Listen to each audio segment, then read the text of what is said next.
Hello and welcome to the Foxhole cast. I'm Una. And I'm Nate. And today we are here to tell you about a very special book series. That series is, of course, All for the Game by Nora Sakavic. I was gonna challenge you to try and explain the plot in 30 seconds. Ooh, okay. I'm gonna imagine a big red countdown clock for added pressure. Yeah, here I'm looking at the timer. Oh shit, okay. Go. So basically, it's like if you got sold to One Direction, but One Direction is a sports team that only recruits bad people, and the people selling you isn't your mom, it's a gang that has your mom in it, but they killed your mom. And so now you need to go to this school and like learn and like train so you can play XC. But then there's this dude who's like in love with you, but he also likes violence. 4, 3. Oh 2, shit! Oh, is that it? 1. That's all the important parts. Yeah, I think you pretty much nailed it. Yeah, it's about this guy named Neil. Mm-hmm. He's 18 at the beginning of the books. Well, I guess let's start. It's a trilogy. Okay. Now there's 4 books. Oh, right. Oh, wow, we're already getting complicated. Yeah. Until very recently, it was a trilogy, and all of the books came out in 2013, I believe. I'm not sure anymore. Now I'm gonna Google it. Okay, yeah. So the first 2 books, Foxhole Court and Raven King, came out in 2013, and then Kingsman was 2014. Anyway, So it's 3 books. We'll talk about Sunshine Court later, because that's a whole other thing. But it's about Neil, and he is on the run from his father, who is a mobster. Yeah, I thought he was officially in the mafia, but he's not. He's like a mob boss. Yeah, of what mob, we don't know. Yeah, unclear. Freestyle. He's an independent contractor. He's a small business owner. So Neil is on the run. He's been on the run for 8 years. That seems right. And recently his mom died, but they were on the run together for a while. But now Neil is all on his own, and all he has left in his life to bring him joy is XC. XC is a sport that the author made up. It's kind of like indoor lacrosse, but several of the characters would hate me for describing it like that. And basically the plot is that Neil, even though he's trying to hide his identity and be on the run, he goes to play XC for this college team of misfits. Yes. And there he finds out that there's more mafia stuff going on than he thought. And there's a lot of like mysterious characters that he comes into contact with, and he kind of gets all wrapped up in their drama. Yeah, which is also his own drama from the past coming back to haunt him. Yeah, I mean, that's basically it. Yeah. That's the broad plot of it. But it truly is a book series unlike any other. Yeah. Because it was self-published. It wasn't published traditionally. And I think the story is that Sakavic tried to originally publish it traditionally. I think you mentioned that. And then like they were like, no, you can't publish this. we have to change it. And Sakavic was like, no, fuck that. I'm gonna publish it myself. Which, like, respect. Yeah, honestly, like, more power to you.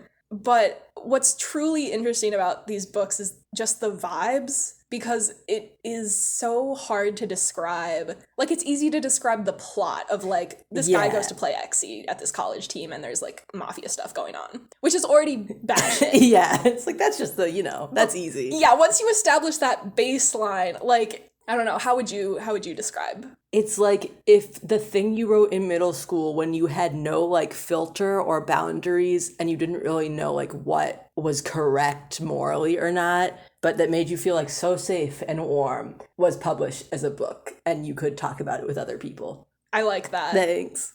Yeah, I describe it to people when I'm trying to get across just the sheer wild phenomenon that is this series. I always describe it as, it's like if you wrote a mobster AU of a sports anime. Yeah. So like pretend that there's a sports anime and it's completely normal. I just want to imagine a minute, like a world where just all these guys are just normal. And like there's some homoeroticism because it's a sports anime, but it's pretty much just like, oh man, we have to win the big game. I'm gonna use my I'm gonna use my super XE SmackDown power. And then we're gonna have a lesson about why you need to trust your friends with the things that you're upset about. And then it's gonna end that episode. And everybody's just like well adjusted, basically. Exactly. So take that sports anime that you have in your mind and write a fan fiction about it where everyone is fucked up. I just want to create a team of all bad people. I just want people to look at me and say, that guy's fucked up. Like, just, you give everyone the craziest, most violent, traumatic backstories, and then you put them together, but you still have this, like, found family thing going on. Mm-hmm. It's kind of like, I also describe it like it's kind of got the same feel when you're reading it as like Riverdale. Like, you know that it's ridiculous and these things would never happen in real life, but within the world of Riverdale, it makes sense. Yeah. And once you're like in it, you're there for the drama and the characters. Yeah, once you set that suspension of disbelief, like, meter is cranked up all the way, you're ready. Yes. There's a lot of guilt in the guilty pleasure, I would say. Yes. Like, there's a reason that even the fans of this series don't recommend the books to other people. Yeah, although you did. I do, because I enjoy inflicting book series on my friends. But I also, like, warn them, like, it's not for the faint of heart. It's very graphic and violent, and it's not good. Like, the first book is not good. Yeah. There's a noticeable, well, we can talk about that later, but there's a noticeable part in the first book where it's like, oh, it's good now. Yes. And that doesn't come for quite a bit. Yeah, but you have to put up with, like, a lot of bullshit before you get to the good stuff. Yeah. I guess when you think of the All for the Game series, what do you love about it and what do you hate about it? Ooh, I mean, love the homoerotic violence, which is there's a lot of that. I like how Neil's a little meat punching bag. You know, one of those steaks with like still has blood on it and it's like cold and you just like throw it. That doesn't make sense, but like that. I think that's a pretty apt description of Neil. Okay, good. Yeah, but with red hair, which also a big fan. I mean, honestly, that's my main favorite part. I like the character relationships. I feel like now that I'm reading it for the second time and I'm just able to understand like more what's even going on, I'm like, oh, there's some actually cool stuff happening with the character dynamics. I think the plot is actually, it didn't make any goddamn sense to me last time, like the ending, but now I'm like, oh, I see like how she's setting things up and how all these things are interweaving. I like that. The same for me. Mm-hmm. Like, I'm on my third reread now of the entire series, and everything just makes so much more sense once you know what the fuck is going on. But yeah, it's a wild ride the first time that you read it. I really love just how weird the characters are, and once you get past the total, like, unlikelihood that any of this would happen in real life, like, once you're in it and you, like you said, suspend disbelief, it's a really fun ride. Yeah. And I guess that's another part I also like sometimes how bad it is, because I like to rant about low stakes things that are bad. And I have, in my extensive Foxhole annotations, I have so many notes about like, why the fuck are they doing this ?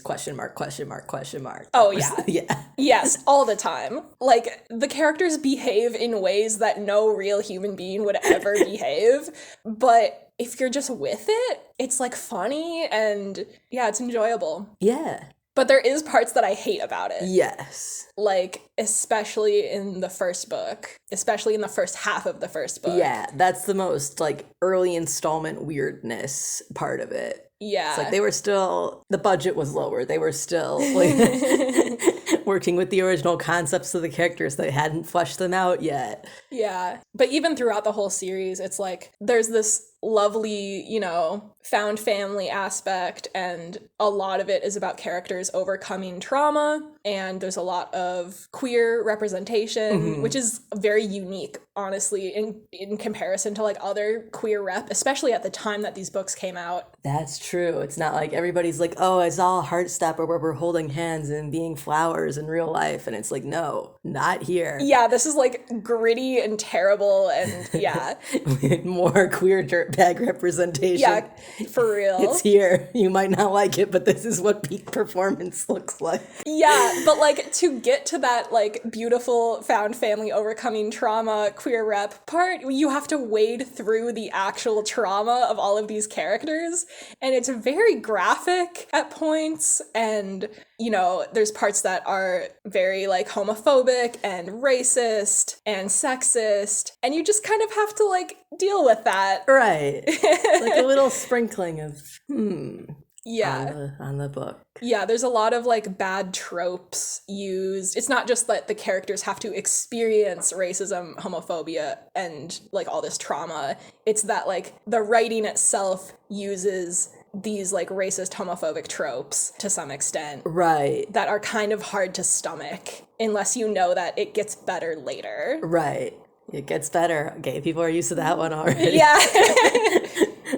And there's also just a lot of like stigmatizing mental illness and like, oh, very true. Just like, that's not how prescription medicine works and like that kind of thing. So you do have to put up with a lot of shit to get to the good stuff. Mm-hmm. But yeah, I was going to ask, how did you get into this book series? Oh, well, you said, hey, you should read the Foxhole Court, and it was winter break, and I bought it for free on Amazon, and I read it on my fucking big-ass computer with my giant computer in my lap. Like, I have to read this face with my back facing a wall because I can't let any of my family see what I'm reading. So that was my experience. How did you get into it? Yeah. First of all, I just love that, like, I only knew you for, like, a semester, and I was already, like, this guy is fucked up enough to enjoy the Foxhole Court. I forgot about that. Oh, my God. Like, what possessed me to inflict that upon you? At least with John, I made him read The Raven Cycle and Gregor the Overlander first. Right. I had read The Raven Cycle, so maybe we had that connection of, like, some fucked up found family stuff. That must have been it, because the way that I got into the series was in, like, 2015, 2016, I got into the Raven Cycle books because a friend of mine in school recommended them, which is, they said, it's a book where, like, this friend group is all in love with each other, and I was like, sign me up. So I read that, and then I actually heard from like a Tumblr friend who I knew because of Gregor the Overlander. Nice. They asked me like, do you know the Foxhole Court? Because apparently everyone who reads the Raven Cycle also likes the Foxhole Court now. And it was like early to mid 2016. And the final book in the Raven Cycle series was coming out, and that book is called The Raven King. Yeah. Which has the same title as the second book in the All for the Game series. And I think what happened is that people were just like in the Tumblr tag for The Raven King, and these two fandoms just like got crossed. Like, that's so funny. The streams just crossed. And I think that a lot of people who were fans of the Raven Cycle were in it for the queer rep, and they really liked the second book in that series, The Dream Thieves, which has a very edgy character, Kavinsky, who is like all like drugs and cars and repressed homosexuality and violence, kidnapping. Yeah. So I think that people who were into like the Kavinsky side of the Raven Cycle were like, oh, who are these violent drug addict gay lacrosse players, you know? Yeah.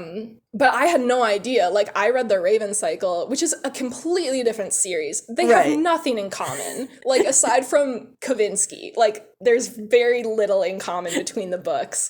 For anyone who doesn't know, the Raven Cycle series is a 4-book young adult rural fantasy. And the All for the Game series at the time was a trilogy not for teens, but for, like, new adults, I think is what it's called now. It's, like, college age readers. And it's, like, it's not a fantasy, and it's way, way, way more violent. And it's just so different. But I think that just because, like, people were really desperate for like the queer rep, and because these fandoms just kind of got like mixed together coincidentally. Right. I saw a bunch of like fan art for it, and I was just like, oh, sure, I'll give it a try. Like if my friend says like everyone who likes the Raven Cycle like Foxhole Court, but I went into the Foxhole Court thinking that it was gonna be like an urban fantasy young adult novel. R.I.P. Like I was under the impression that the court in Foxhole Court meant like a royal court. That's so fucking funny. Like it was like a some kind of fantasy thing. How long did it take you to realize that, like, oh, we're not like the first page. Oh. Like the first page is Neil like, my mom is dead and I burned her body. And I was like, oh, okay. But I was 16. I just went with it. Right. And I was like, well, I guess there's going to be some gay characters in here later. And back then that was all it took. Literally. Like. Literally. I fucking flashbacking to like just going on the TV tropes page for Hoye and just like watching the anime that had a lot of entries on there. Like, yep, they say that at some point these two male characters look each other in the eyes. That's good enough for me. Yeah, exactly. And I'm thinking even when these books came out in like 2013, 2014, that was even earlier. Like, I'm thinking I was in, like 8th grade, freshman year of high school then. Mm-hmm. I feel like the only genre fiction gay rep was like fucking Alec in Mortal Instruments and like Nico in Percy Jackson, but like not even. Like that was like, I don't think he was gay yet. Yeah.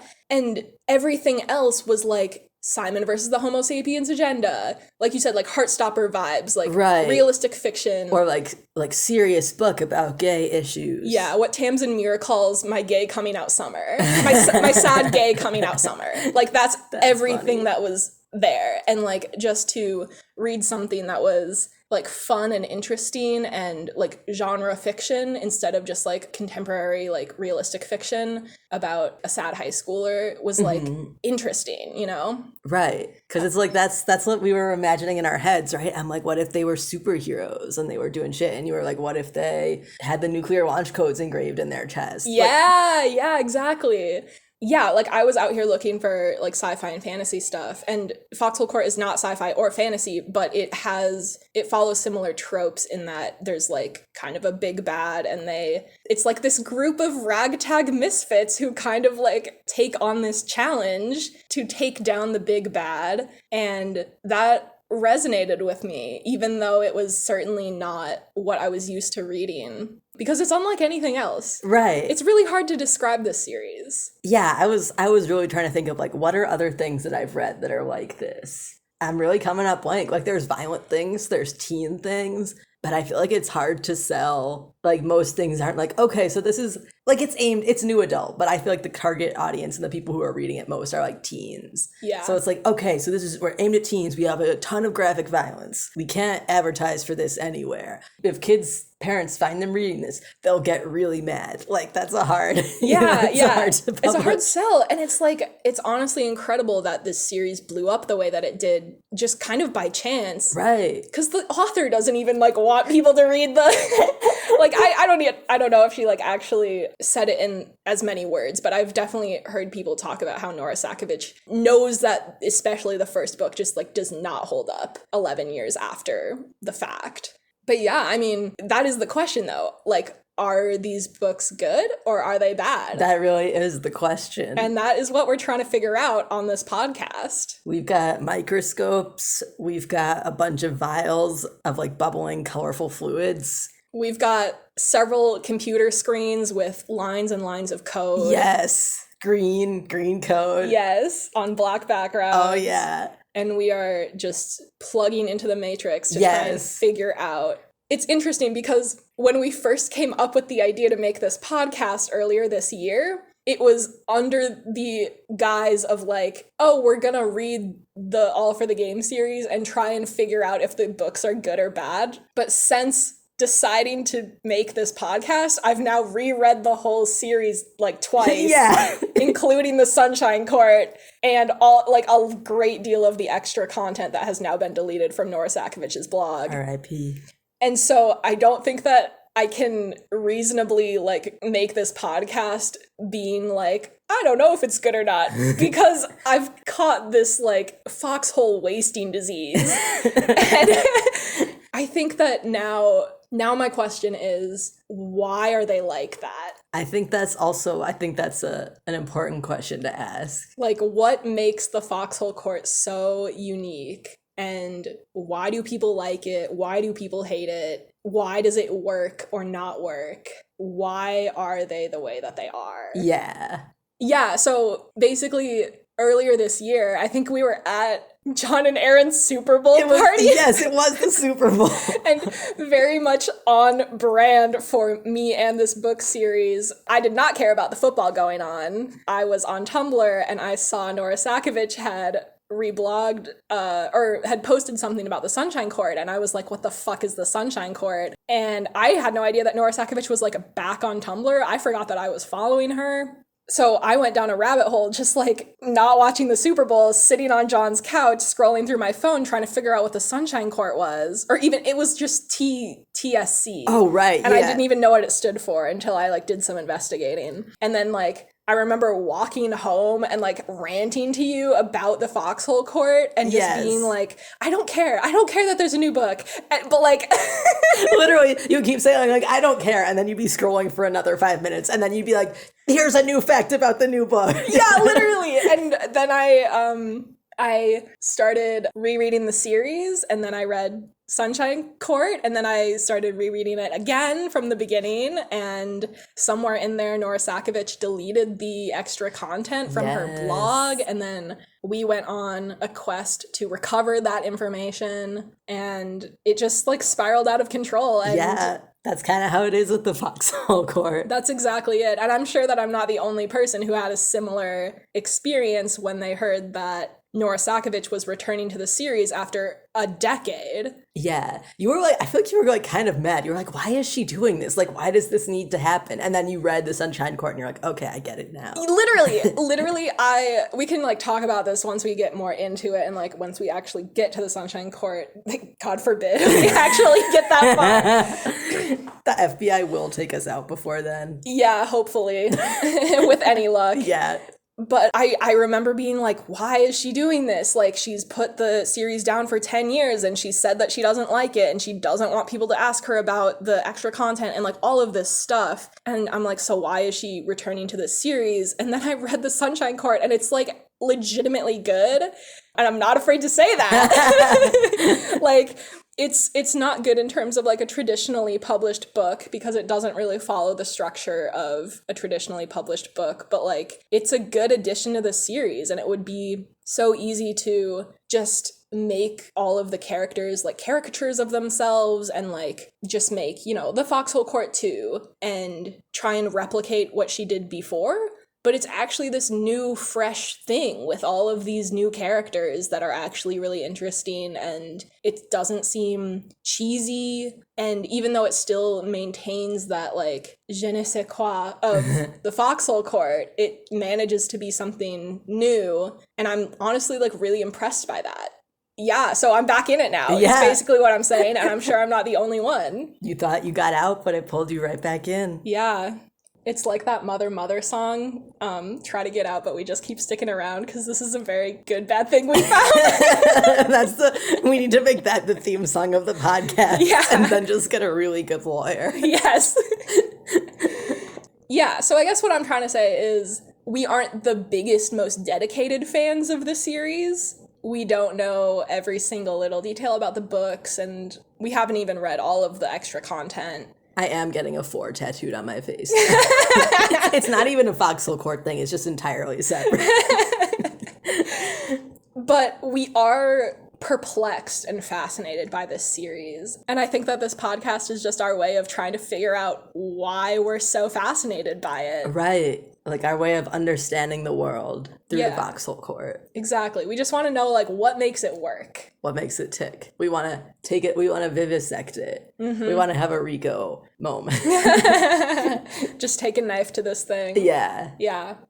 So before we wrap up, any final thoughts? Ooh. Hang on, I want to look through my, do you mind if I look through my pages? Go for it. Okay, sick. I just want to see if I have anything funny to say. Okay, actually, I think the most important thing is an annotation I made. Book 2, page 155, all caps, I need to see French maid Neil. So that's where my head is for this podcast. Okay, Andrew. Fuck. You're right. How about you? My final thoughts in this, our beautiful intro episode to our beautiful podcast. My favorite character is Neil. Yeah. He's so close to my heart. Yeah. Andrew's like such a close second, though. Mm-hmm. Is your favorite Neil? Yeah, definitely. Yeah, we share that in common. Just us and Andrew out here. Yeah, the Neil fan club. Yeah. Matt is also in that club. And Nikki. So I guess just some logistics before we sign off. This book series is not for kids, and neither is this podcast. The podcast will contain spoilers for all 4 existing books and all of the now deleted extra content from Nora Sakovich's Tumblr, which you can read at thefoxholecast.tumblr.com/foxarchive. Ooh. You can read a list of trigger warnings for the series on booktriggerwarnings.com or just search for Foxhole Court trigger warnings. A bunch of fans have put together various lists. When our podcast episode's going to come out? Who knows? Yep. I make a different podcast about the Gregor the Overlander books called Return to Regalia, and that's going to take priority for the foreseeable future. So I think that we're just going to try and get Foxcast episodes out whenever we want, basically. Whenever we have like something that is bursting out of our chests needing to be said. Yes. So yeah, humble listener, what do you think? Is the All for the Game series good? Bad? Complicated? Let us know your thoughts at thefoxholecasters@gmail.com or on social media. We're on Tumblr, Instagram, and YouTube at thefoxholecast, all one word. You can find all of these links and more at thefoxholecast.card.co. Are we doing thanks for listening? You are amazing. Yeah. Do you want to do the you are amazing? Okay. Until next time, thanks for listening. You were amazing.